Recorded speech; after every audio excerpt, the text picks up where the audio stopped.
ಬನ್ನಿ ಒಂದು ವಿಶೇಷ ಪಯಣಕ್ಕೆ ಹೋಗೋಣ. ನಮ್ಮ ಕರ್ನಾಟಕದ ಶ್ರೀಗಂಧದ ತೋಟಗಳ ಒಳಗೆ ಬೀಜದಿಂದ ಹಿಡಿದು ಕೋಟಿಗಟ್ಲೆ ಆದಾಯದವರೆಗಿನ ಈ ಸುವಾಸಿತ ಭಂಡಾರದ ಕಥೆಯನ್ನ ಗೆಲೀನ್ ಈ ವಿಶ್ಲೇಷಣೆಯಲ್ಲಿ ಒಟ್ಟಿಗೆ ನೋಡೋಣ. ದ್ರವರೂಪದ ಬಂಗಾರ ಅಥವಾ ಸುವಾಸಿತ ಬಂಗಾರ ಅಂತಲೇ ಇದಕ್ಕೆ ಹೆಸರು. ಯಾಕಂದ್ರೆ ನಮ್ಮ ಸಂಸ್ಕೃತಿಯಲ್ಲಿ, ಆರ್ಥಿಕತೆಯಲ್ಲಿ, ಅಷ್ಟೇ ಯಾಕೆ ಆಯುರ್ವೇದದಲ್ಲೂ ಶ್ರೀಗಂಧಕ್ಕೆ ಒಂದು ಪವಿತ್ರವಾದ ಸ್ಥಾನವಿದೆ. ಅದರ ಪರಿಮಳ, ಅದರ ಮೌಲ್ಯ ಎಲ್ಲವೂ ಸ್ಪೆಷಲ್. ನಾವು ಇವತ್ತು ಮಾತಾಡ್ತಿರೋದು ಸ್ಯಾಂಟಲಮ್ ಆಲ್ಬಮ್ ಬಗ್ಗೆ, ಅಂದರೆ ನಮ್ಮ ಹೆಮ್ಮೆಯ ಭಾರತೀಯ ಶ್ರೀಗಂಧ. ಮುಖ್ಯವಾಗಿ ದಕ್ಷಿಣ ಭಾರತ, ಅದರಲ್ಲೂ ನಮ್ಮ ಕರ್ನಾಟಕದ ಮಣ್ಣಲ್ಲೇ ಬೆಳೆಯುವ ಈ ಮರ ಜಗತ್ತಿನಲ್ಲೇ ಅತ್ಯಂತ ಬೆಲೆಬಾಳುವ ಮರಗಳಲ್ಲಿ ಒಂದು. ಸರಿ, ಹಾಗಿದ್ರೆ ಈ ಸುವಾಸಿತ ಬಂಗಾರದ ಕಥೆಯನ್ನ ಸ್ವಲ್ಪ ಆಳವಾಗಿ ನೋಡೋಣ. ಇದರ ಇತಿಹಾಸ ಏನು? ಇದರ ವಿಶೇಷತೆ ಏನು? ಯಾಕೆ ಕರ್ನಾಟಕ ಅಷ್ಟೊಂದು ಫೇಮಸ್ ಅಂದ್ರೆ ಇಲ್ಲಿನ ವಿಶಿಷ್ಟವಾದ ವಾತಾವರಣ ಮತ್ತು ಕೆಂಪು ಜೇಡಿ ಮಣ್ಣು. ಶತಮಾನಗಳಿಂದಲೂ ಜಗತ್ತಿನ ಅತ್ಯುತ್ತಮ ಶ್ರೀಗಂಧದ ತವರೂರಾಗಿ ಕರ್ನಾಟಕವನ್ನ ರೂಪಿಸಿದೆ. ಇಲ್ಲಿನ ಮಣ್ಣಿನ ಗುಣವೇ ಶ್ರೀಗಂಧದ ಸುವಾಸನೆಗೆ ಅಸಲಿ ಕಾರಣ. ಆದರೆ ಈ ಮರಕ್ಕೊಂದು ವಿಚಿತ್ರವಾದ ರಹಸ್ಯವಿದೆ ಗೊತ್ತಾ? ಇದು ಅರೆ ಪರಾವಲಂಬಿ, ಅಂದ್ರೆ ಹೆಮಿ ಪ್ಯಾರಸೈಟ್. ಅಂದ್ರೆ ಇದು ಬದುಕೋಕ್ಕೆ ಬೇರೆ ಗಿಡಗಳ ಮೇಲೆ ಅವಲಂಬಿತವಾಗಿರುತ್ತೆ. ತನಗೆ ಬೇಕಾದ ನೀರು, ಪೋಷಕಾಂಶಗಳನ್ನ ಪಕ್ಕದ ಗಿಡಗಳ ಬೇರ್ನಿಂದ ಕದ್ದು ಬದುಕುತ್ತೆ. ಇದೇ ನೋಡಿ ಶ್ರೀಗಂಧ ಬೆಳೆಸೋದ್ರಲ್ಲಿರೋ ಅತೀ ದೊಡ್ಡ ಚಾಲೆಂಜ್. ಹಾಗಿದ್ರೆ ಈ ಪರಾವಲಂಬಿ ಮರದ ಬೆಳವಣಿಗೆ ಪಯಣ ಹೇಗಿರುತ್ತೆ? ಇದು ಅಷ್ಟು ಸುಲಭವಲ್ಲ. ತುಂಬಾನೇ ತಾಳ್ಮೆ ಮತ್ತು ವಿಜ್ಞಾನ ಎರಡೂ ಬೇಕು. ನೋಡಿ, ಶ್ರೀಗಂಧದ ಕೃಷಿ ಅಂದ್ರೆ ಅದೊಂದು ದೊಡ್ಡ ಪ್ರಕ್ರಿಯೆ. ಮೊದಲು ಸರಿಯಾದ ಮಣ್ಣು, ಹವಾಮಾನ ಇರೋ ಜಾಗ ಬೇಕು. ಎರಡನೇ ಹಂತ, ನರ್ಸರಿಯಲ್ಲಿ ತೊಗರಿ ಗಿಡದ ಜೊತೆ ಗಂಧದ ಸಸಿಗಳನ್ನ ಜೋಡಿ ಮಾಡಿ ಬೆಳೆಸಬೇಕು. ತೋಟಕ್ಕೆ ಬಂದ್ಮೇಲೆ ಹೆಬ್ಬೇವಿನಂತಹ ಮರಗಳನ್ನ ಜೊತೆಗಾರರಾಗಿ ನೆಡಬೇಕು. ಕೊನೆಗೆ ಎಲ್ಲಕ್ಕಿಂತ ಮುಖ್ಯವಾಗಿ ಆ ಬೆಲೆ ಬಾಳುವ ತಿರುಳು ಅಥವಾ ಹಾರ್ಟ್ವುಡ್ಗಾಗಿ ತಾಳ್ಮೆಯಿಂದ ಕಾಯಬೇಕು. ಹಾಗಾದ್ರೆ ಈ ಅಮೂಲ್ಯವಾದ ಸುವಾಸಿತ ತಿರುಳು ರೂಪುಗೊಳ್ಳೋಕೆ ಎಷ್ಟು ಸಮಯ ಬೇಕು ಅನ್ಸುತ್ತೆ? ಅಬ್ಬಾ, ಯೋಚನೆ ಮಾಡಿ, ತಿರುಳು ಬರೀ ಶುರುವಾಗೋಕೇನೆ ಸುಮಾರು 10ರಿಂದ 15 ವರ್ಷಗಳು ಬೇಕು.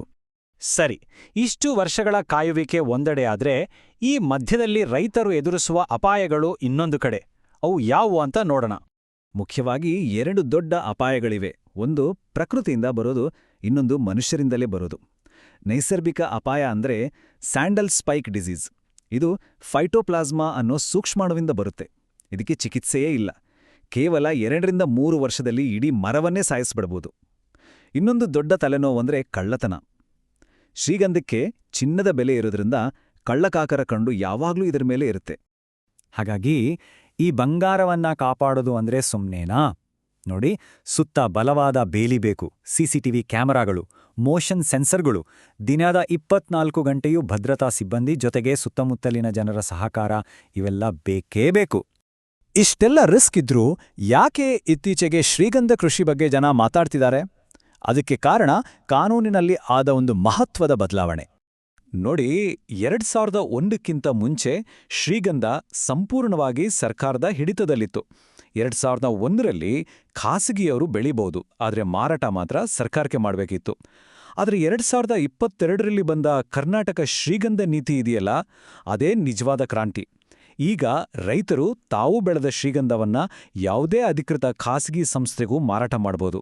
ನಿಜವಾಗ್ಲೂ ಈ 2022 ನೀತಿ ಒಂದು ಗೇಮ್ ಚೇಂಜರ್. ಇದು ಶ್ರೀಗಂಧ ಕೃಷಿಯನ್ನ ರೈತರಿಗೆ ಒಂದು ಲಾಭದಾಯಕ, ಸ್ವತಂತ್ರ ಉದ್ಯಮವನ್ನಾಗಿ ಮಾಡಿದೆ. ಸರಿ, ಇಷ್ಟೆಲ್ಲ ಕಷ್ಟಪಟ್ಟು ತಾಳ್ಮೆಯಿಂದ ಕಾದ್ಮೇಲೆ ಕೊನೆಗೆ ಸಿಗೋ ಪ್ರತಿಫಲ ಎಂಥದ್ದು? ಆ ಬಹುಕೋಟಿಗಳ ಸುಗ್ಗಿಯ ಲೆಕ್ಕಾಚಾರವನ್ನ ನೋಡೋಣ ಬನ್ನಿ. ಆದರೆ ಒಂದು ಕ್ಷಣ, ಈ ಸುಗ್ಗಿಗಾಗಿ ಕಾಯ್ಬೇಕಾದ ಒಟ್ಟು ಸಮಯ ಬರೋಬ್ಬರಿ 20ರಿಂದ 30 ವರ್ಷಗಳು. ಇದು ನಿಜಕ್ಕೂ ತಾಳ್ಮೆಯ ಪರೀಕ್ಷೆ. ಹಾಗಿದ್ರೆ ಇಷ್ಟು ವರ್ಷಗಳ ತಾಳ್ಮೆಗೆ ಸಿಗೋ ಬೆಲೆ ಏನು? ಕೇಳಿದ್ರೆ ಆಶ್ಚರ್ಯ ಆಗುತ್ತೆ. ಉತ್ತಮ ಗುಣಮಟ್ಟದ ಶ್ರೀಗಂಧದ ತಿರುಳಿಗೆ 1 ಕೆಜಿಗೆ ಸುಮಾರು 20,000 ರೂಪಾಯಿ ಬೆಲೆ ಇದೆ. ಹಾಗಾದ್ರೆ 1 ಎಕರೆಯಿಂದ ಸಿಗೋ ಒಟ್ಟು ಆದಾಯ ಎಷ್ಟು? ಅಪ್ಪಬ್ಬಾ, ಇದು ನಿಜಕ್ಕೂ ಬೆರಗುಗೊಳಿಸೋ ಅಂಕಿಅಂಶ. ಬರೋಬ್ಬರಿ 15 ಕೋಟಿ ರೂಪಾಯಿವರೆಗೆ. ಈ ಲೆಕ್ಕಾಚಾರ ನೋಡಿ, 1 ಎಕರೆಗೆ 20 ವರ್ಷಗಳಲ್ಲಿ ಹೂಡಿಕೆ ಸುಮಾರು 20 ಲಕ್ಷ ರೂಪಾಯಿ ಆಗ್ಬೋದು. ಆದರೆ ಒಟ್ಟು ಆದಾಯ 5.6 ಕೋಟಿಯಿಂದ 15 ಕೋಟಿ ರೂಪಾಯಿವರೆಗೆ ಹೋಗ್ಬೋದು. ಅಂದ್ರೆ ನಿವ್ವಳ ಲಾಭವೇ 5 ಕೋಟಿ ರೂಪಾಯಿಗಿಂತ ಹೆಚ್ಚು. ಎಂಥ ಅದ್ಭುತ ರಿಟರ್ನ್ಸ್ ಅಲ್ವಾ? ಹೌದು, ಕೋಟಿ ಕೋಟಿ ಲಾಭ ಇದೆ. ಆದರೆ ಈ ಕಥೆಗೆ ಇನ್ನೊಂದು ಮುಖವೂ ಇದೆ. ಇದು ಅಕ್ಷರಶಃ ಒಬ್ಬ ರೈತನ ಪಾಲಿನ ಜೂಜು. ಇಲ್ಲಿರೋ ಮುಖ್ಯ ರಿಸ್ಕ್ಗಳನ್ನ ನೋಡಿದ್ರೆ ಅತೀ ದೊಡ್ಡ ತಲೆನೋವು ಕಳ್ಳತನ ಸುಮಾರು 40%, ನಂತರ 30% ಆ ಸ್ಪೈಕ್ ರೋಗದ ಭಯ, 20% ಇಷ್ಟು ದೀರ್ಘಕಾಲ ಕಾಯ್ಬೇಕಲ್ಲ ಅನ್ನೋ ರಿಸ್ಕು, ಮತ್ತೆ 10% ಮಾರುಕಟ್ಟೆಯ ಏರಿಳಿತ. ಹಾಗಿದ್ರೆ ಇದಕ್ಕೆಲ್ಲ ಪರಿಹಾರ ಇಲ್ವಾ? ಖಂಡಿತ ಇದೆ. ಭವಿಷ್ಯ ಇರೋದು ಬಯೋಟೆಕ್ನಾಲಜಿಯಲ್ಲಿ. ಅಂದ್ರೆ ವೇಗವಾಗಿ ಬೆಳೆಯುವ, ರೋಗನಿರೋಧಕ ಶಕ್ತಿಯಿರೋ ಹೊಸ ತಳಿಗಳನ್ನ ಅಭಿವೃದ್ಧಿಪಡಿಸೋದು. ಇದು ಈ ಉದ್ಯಮದ ಮುಂದಿನ ದೊಡ್ಡ ಹೆಜ್ಜೆ ಆಗ್ಬೋದು. ಹಾಗಾದ್ರೆ ಕೊನೆಗೆ ನಮ್ಮ ಮುಂದಿರೋ ಪ್ರಶ್ನೆ ಏನು? ಶ್ರೀಗಂಧ ಅನ್ನೋದು ಮುಂದಿನ ಜನಾಂಗಕ್ಕೆ ಒಂದು ಸುಸ್ಥಿರ ಸಂಪತ್ತಿನ ದಾರಿಯೇ, ಅಥವಾ ಇದು ಕೇವಲ ತಾಳ್ಮೆ ಇರುವವರಿಗಷ್ಟೇ ಸೀಮಿತವಾದ ಒಂದು ದೊಡ್ಡ ರಿಸ್ಕಿ ಜೂಜಾಟವೇ? ಬಹುಶಃ ಉತ್ತರ ಎರಡೂ ಹೌದೇನೋ. ಇದರ ಬಗ್ಗೆ ನಿಮ್ಮ ಅನಿಸಿಕೆ ಏನು?